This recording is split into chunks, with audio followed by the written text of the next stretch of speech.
হাসিনার পতনের পেছনে যুক্তরাষ্ট্র নয়, ভারতও বিশ্বাস করে। গত বছরের আগস্টে ছাত্র জনতার বিশাল গণ আন্দোলনের মুখে বাংলাদেশের প্রধানমন্ত্রী শেখ হাসিনা পদত্যাগ করে দেশ ছেড়ে ভারতে আশ্রয় নেন। রাজনীতিকে নাটকীয় পরিবর্তন নিয়ে গুঞ্জন ওঠে, হাসিনার পতনে যুক্তরাষ্ট্রের হাত রয়েছে। তবে এই অভিযোগ আবারও অস্বীকার করেছেন মার্কিন জাতীয় নিরাপত্তা পরিষদের উপদেষ্টা জ্যাক সুলিভান।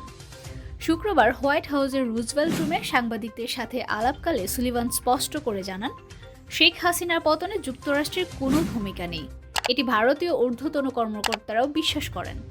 ভারতীয় সংবাদ মাধ্যম হিন্দুস্তান টাইমস এই তথ্য নিশ্চিত করেছে।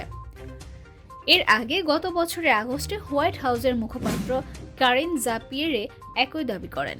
তিনি বলেন, বাংলাদেশের সরকার পরিবর্তনের সঙ্গে যুক্তরাষ্ট্রের কোনো সম্পৃক্ততা নেই। এ বিষয়ে প্রচারিত গুজব সম্পূর্ণ ভিত্তিহীন।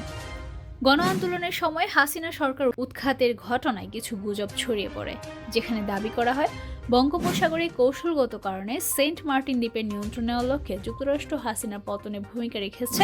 তবে যুক্তরাষ্ট্র বারবার এসব দাবি অস্বীকার করেছে।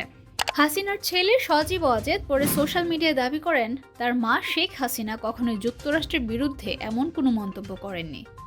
বাংলাদেশের সাম্প্রতিক রাজনৈতিক অস্থিরতা নিয়ে আন্তর্জাতিক অঙ্গনে বিভিন্ন ধরনের আলোচনা হলেও যুক্তরাষ্ট্র বারবার সাফ জানিয়ে দিয়েছে তাদের কোনো ভূমিকা ছিল না।